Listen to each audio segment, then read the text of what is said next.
안녕하십니까. 우리가 9월 10일 날 퇴수회 때문에 수업을 못했어요. 그 수업 동영상을 30분짜리를 3개, 30분까지 안 갈 수도 있습니다. 25분에서 30분 그 사이에 강의를 3개 보내도록 그렇게 하겠습니다. 오늘 강의할 내용은 요한계시록 1장이 되겠습니다. 요한계시록 1장은 요한계시록 전체의 서론이라고도 언급되는 그런 말씀이거든요. 그래서 이 말씀이 상당히 요한계시록을 공부해 나갈 때 매우 서론적으로 중요한 그런 의미가 있다고 생각을 합니다. 그래서 이 강의를 하도록 그렇게 하겠습니다. 요한계시록 서론은 1장 1절부터 20절까지의 내용들로 구성되어 있다는 말씀을 드리고요. 자, 구조가 어떻게 진행되냐면 책의 제목과 계시의 내용을 설명합니다. 예수 그리스도의 계시는 하나님이 차례로 일어나야만 하는 것들을 그의 종들에게 보이시려고 그에게 주신 것입니다 라고 사역을 한 것인데요. 우리 개정판 성경 말씀으로 읽어드리면 예수 그리스도의 계시라 이는 하나님이 그에게 주사 반드시 속히 일어날 일들을 그 종들에게 보이시려고 그의 천사를 그 종 요한에게 보내어 알게 하신 것이다 라고 하는 내용입니다. 놀랍게도 요한계시록이 출발하는 상당히 중요한 첫 언급이 예수 그리스도의 계시라 이렇게 출발합니다. 여러분 마가복음 1장 1절을 기억하시죠? 하나님의 아들 예수 그리스도 복음의 시작이라. 복음서라고 하는 것을 최초로 쓴 복음서가 마가복음이다. 이렇게 우리가 배웠지 않습니까? 요한계시록은 예수 그리스도의 계시라 하는 첫 일성으로 시작된다는 것을 여러분들이 주의 깊게 보실 필요가 있습니다. 이것은 아포칼립시스라고 하는 단어, 이 단어는 70인역에 4번, 신약 성서에 18번 등장하는데 요한계시록에서는 1절에 단 한 번 등장합니다. 이것은 구약 성서에서 폭로, 드러냄, 감추어져 있던 것을, 덮여 있던 것을 들추어낸다, 이런 의미가 있습니다. 서신서에서 계시라는 단어는 하나님의 오심에 대한 의미로 사용되고요. 이것은 예수 그리스도의 인격과 죽음 그리고 부활에서 나타나서 역사의 마지막에 이르러 완전히 드러날 계시입니다. 주님이 드디어 재림하시면 이 계시가 완성되는 것이겠죠. 이것은 감추어진 것을 드러내는 하나님의 행위입니다. 이 계시는 불의한 사람들에게는 하나님의 진노를, 의로운 사람들에게는 하나님의 의를 나타낸다. 우리가 지난 학기에 로마서를 같이 공부했었는데요. 로마서에서도 하나님의 의 주제가 매우 중요한 주제였지 않습니까? 요한계시록도 그러합니다. 하나님은 의로우시다. 그러므로 의로우신 심판이 반드시 있을 것이다. 그 의로우신 심판이 우리에게는 구원이고 안 믿는 자들에게는 저주 내지는 심판이 될 가능성이 높은 것이죠. 이런 측면에서 요한계시록과 로마서는 또 상관관계를 갖고 있다라고 우리가 생각해 볼 수가 있습니다. 예수 그리스도의 계시라는 제목은 바울과 바울 이후 서신 전통에서만 사용됩니다. 바울 서신과 제2바울 서신, 일반 서신에서 사용된다 그런 말입니다. 이 용어는 재림 때 예수님의 나타나심으로 사용되는 경우와 바울의 환상 경험 속에서의 그리스도의 나타나심을 사용되는 경우 두 가지 용법을 가집니다. 예수님이 나타나시는 것, 실제 재림 때 나타나시는 것을 계시라고도 하고, 혹은 바울의 환상 속에 나타난 그리스도를 계시 속에 나타나신 분이시다라고 말할 수 있다는 거예요. 바울은 갈라디아서 1장 15절 16절에서 자신의 소명을 예언자의 소명과 유사하게 묘사하면서 자신의 소명을 예수 그리스도의 계시 형식을 빌려 사용합니다. 바울은 환상 중 그리스도가 나타나는 것은 복음의 계시와 같다라고 우리는 정리할 수가 있겠습니다. 갈라디아서 2장 2절, 고린도후서 12장 1절 7절, 고린도후서 12장 7절에서는 계시가 환상 가운데 황홀한 경험과 같다면 고전 14장 6절에서는 방언에 반대하여 지식과 예언 그리고 가르침과 함께 이해할 수 있는 말로 등장합니다. 따라서 이 단어는 예언과 유사한 환상 경험을 나타낸다고 말할 수 있습니다. 우리는 계시 그러면 주님을 실제로 보는 것만 계시라고 말하고 있는데 사실은 말씀으로 자신의 모습을 계시하시는 것이 가장 일반적인 형태의 계시라고 말할 수 있어요. 우리가 말씀을 읽으면서 하나님의 뜻을 발견했다. 그러면 그 계시를 받은 것이다 라고 말할 수 있다는 거죠. 계시라는 것이 매우 독특한 사람들만 받는 또 경험하는 경험이 아니라 말씀을 읽고 말씀의 뜻을 깨닫고 그 깨달음을 하나님이 주셨다라고 판단할 수 있는 사람들이라면 계시를 받은 사람들이다 라고 말할 수 있겠습니다. 이 계시는 예수 그리스도로부터 오지 않았고 하나님으로부터 왔습니다. 하나님은 계시의 근원이십니다. 따라서 요한계시록을 통해 듣는 말씀은 궁극적으로 하나님의 말씀이라고 정리할 수가 있겠습니다.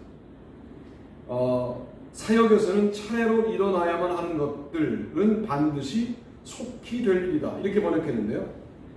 반드시 속히 일어날 일들 이렇게 말씀하시는 것은 요한계시록의 말씀이 마지막 세상의 종말에 관련된 내용들로만 구성되어 있지는 않다 하는 거예요. 아주 가까운 장래에 일어날 속히 일어날 일들을 소개하고도 있다. 그러므로 우리가 살아가면서 경험하는 그런 일들도 요한계시록은 말하고 있는데 이 반드시 속히 될 일이라고 하는 이 본문 때문에 우리가 서론적인 언급을 함께 나눌 때 요한계시록의 기록 연대를 60년대로 보는 사람들과 90년대로 보는 사람들로 나뉘어지는데 60년대로 주장하는 사람들의 기본적인 주장은 반드시 속히 될 일이라고 말하지 않았느냐. 그러니까 이것은 예루살렘 성전 파괴 직전인 60년대 중반 65년 66년부터 70년이 유대로마 전면 전쟁이니까요.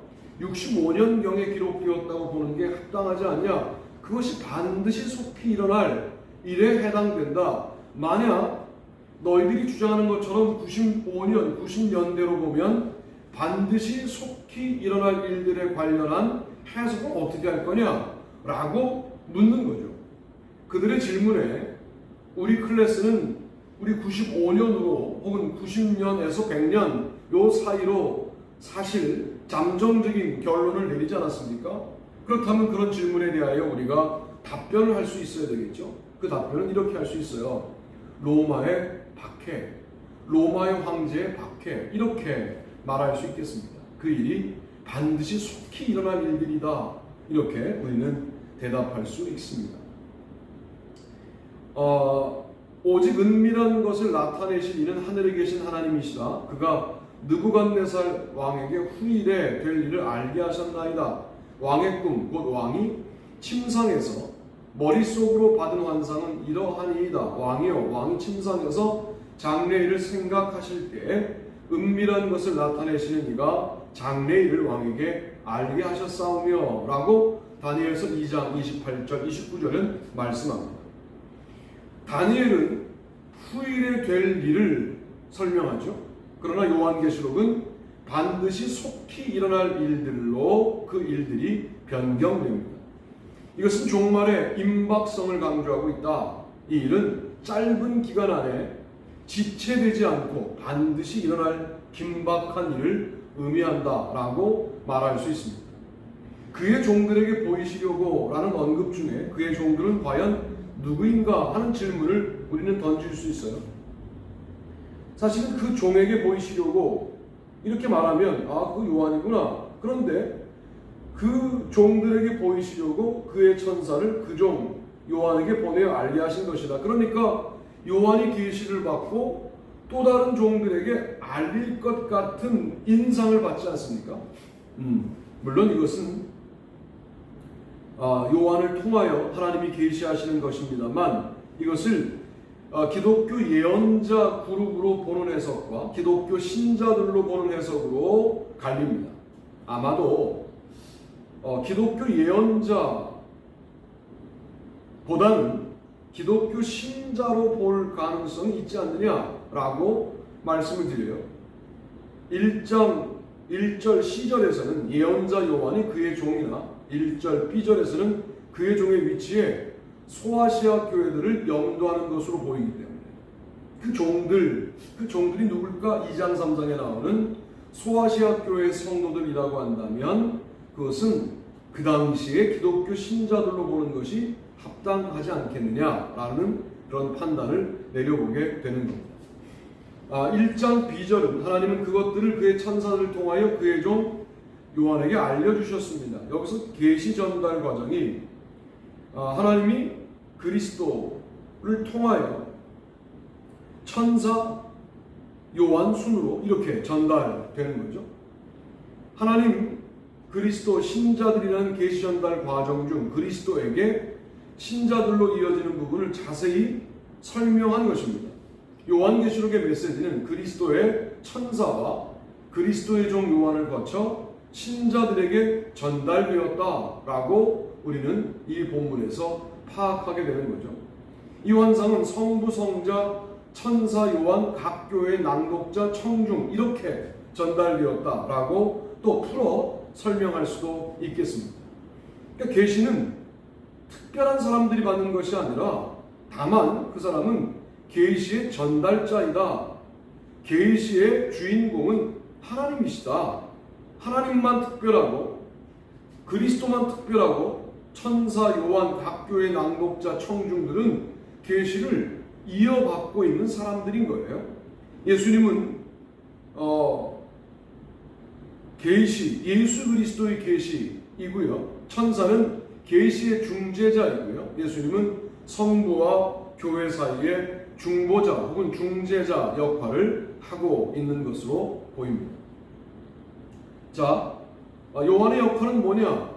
그는 하나님의 말씀과 그가 보았던 예수 그리스도의 증거를 증언했습니다. 이렇게 말하는데 2절 말씀을 제가 우리 개정판으로 읽어드리면 요한은 하나님의 말씀과 예수 그리스도의 증거, 곧 자기가 본 것을 다 증언하였느니라. 저는 요한계시록에 상당히 중요한 기준이 하나 있다고 생각을 해요. 그게 뭐냐면 하나님의 말씀과 예수 그리스도의 증거입니다. 이거예요.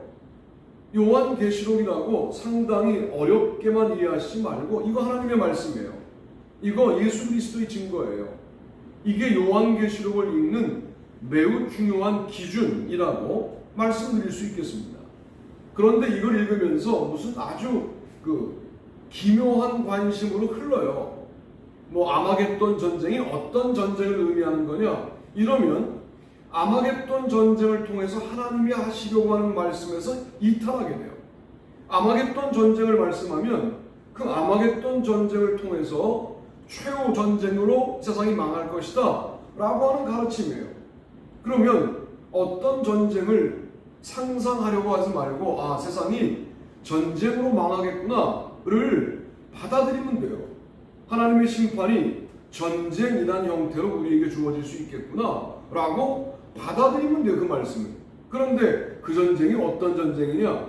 그게 하나님의 말씀을 제대로 읽는 방법일까? 라고 저는 반문하고 싶은 겁니다. 요한은 자신이 환상 중에 본 것을 다 증언했습니다. 이것을 과거 시제로 언급하는 이유는 서간체 과거형이거나 요한계시록 내용을 다 작성하고 난 다음에 이 서론을 기록했기 때문일 수 있다. 여러분, 서론 결론은요, 본론을 먼저 써놓고 쓰는 겁니다. 여러분들은 주로 이제 서론 쓰면서 본론을 쓰기 때문에 서론에 하겠다는 것을 본론에 못해요. 서론을 고쳐야 합니다. 그런데 우리는 서론을 고치지 않고 그냥 제출하죠. 그럼 서론 따로, 본론 따로, 결론 따로 노는 그런 글이 되는 거거든요. 그래서 좋은 글쓰기는 본론을 먼저 쓰시고 본론의 내용을 여러 번 읽고 그 서론을 쓰는 것, 이거 이렇게 썼다면 과거 시제가 이해가 된다.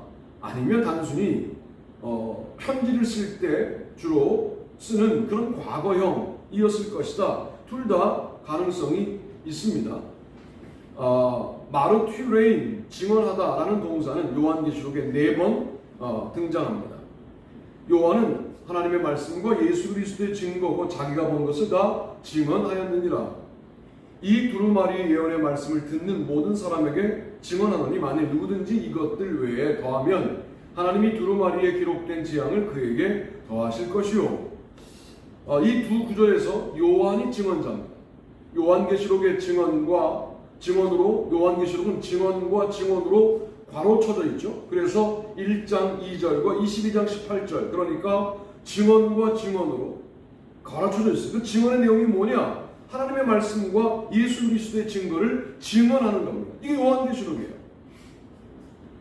어렵지 않죠?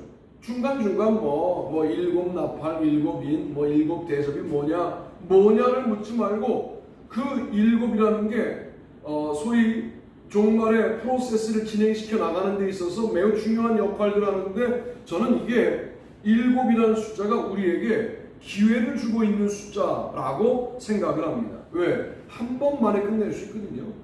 임박한 종말을 말할 때 한 번만에 종말을 가져올 수도 있거든요. 그렇게 하지 않고 일곱을 가지고 우리에게 종말을 설명하시잖아요. 그것은 얼른 회개하고 돌아오라 라고 하는 의도가 이미 일곱이라는 숫자 자체에 있는 거 아니냐라고 말씀드릴 수 있겠어요. 요한계시록은 증언이 매우 중요한, 이게 바로 요한계시록의 목적 자체가 증언에 있었다. 우리처럼 아주 이상한 호기심과 상상력으로 이 말씀을 오용하지 말아야 합니다. 나 예수는 교회를 위해 내 사자를 보내어 이것들을 너희에게 증언하게 하였노라. 나는 다윗의 뿌리요 자손이니 곧 광명한 새벽별이라 하시더라. 22장 16절. 사실상 22장 16절도 요한이 증언자라고 추정할 수 있습니다. 마지막 요한계시록 22장 20절에서 이것을 증언하신 이는 예수 그리스도이십니다. 즉 요한이 증언자여도 예수 그리스도가 증언하게 하셨다. 이렇게 이해해야 맞다는 거죠. 이것들을 증언하신 이가 이르시되 내가 진실로 속히 오리라 하시거늘 아멘. 주 예수여 오시옵소서. 사도 요한이 다 설명합니다만 이것들을 증언하신 이는 예수 그리스도이시다.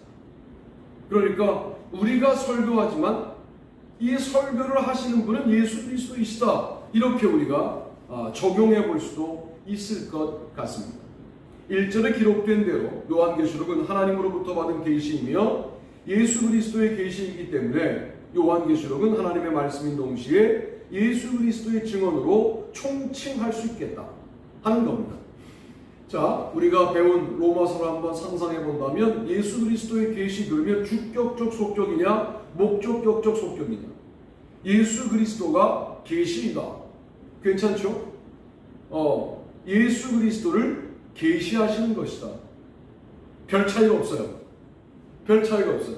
이게 예수 그리스도의 믿음과는 좀 달라요.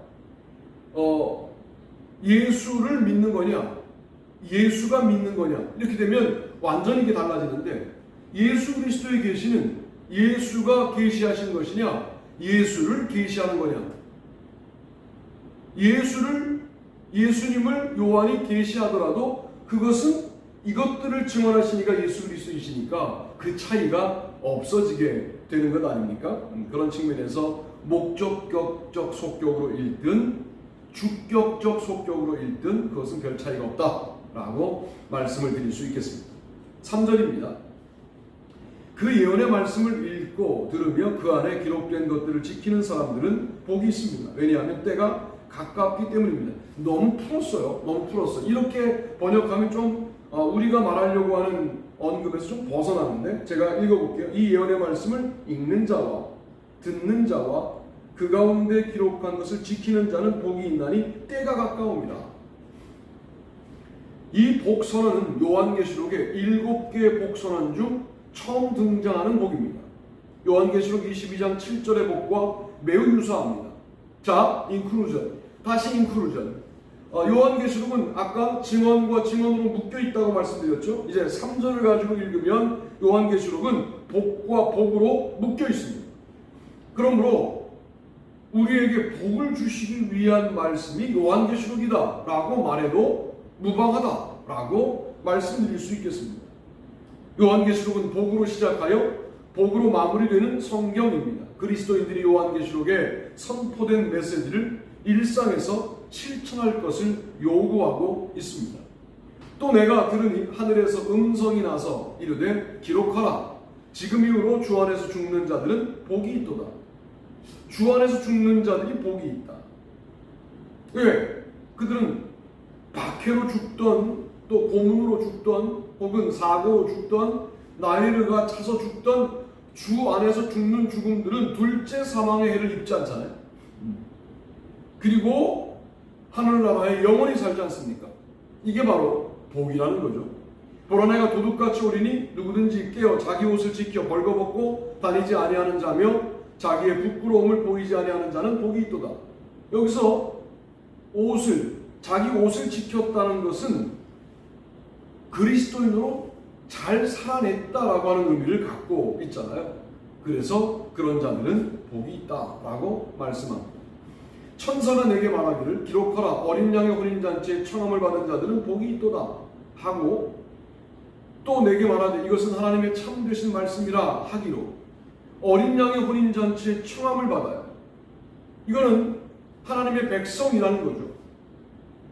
로마의 박해 속에서 무너지지 않는 신앙을 갖고 있었다.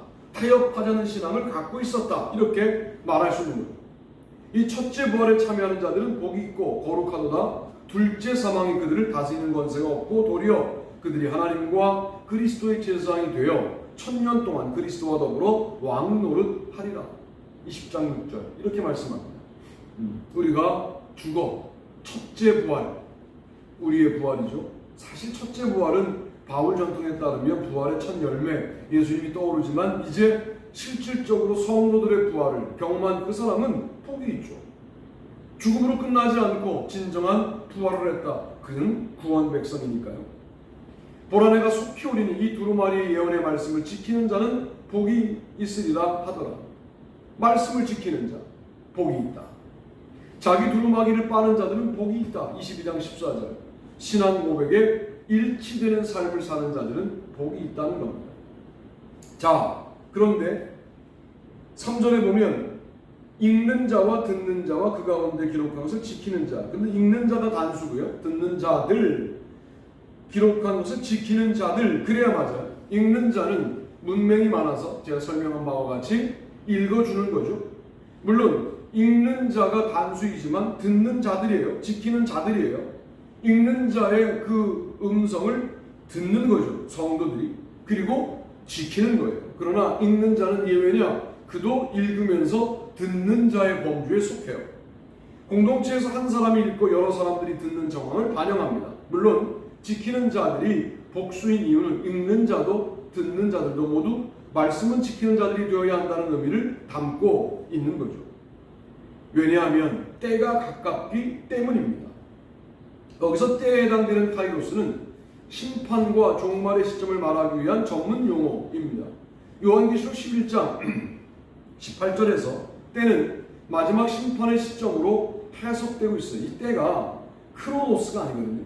카이로스예요.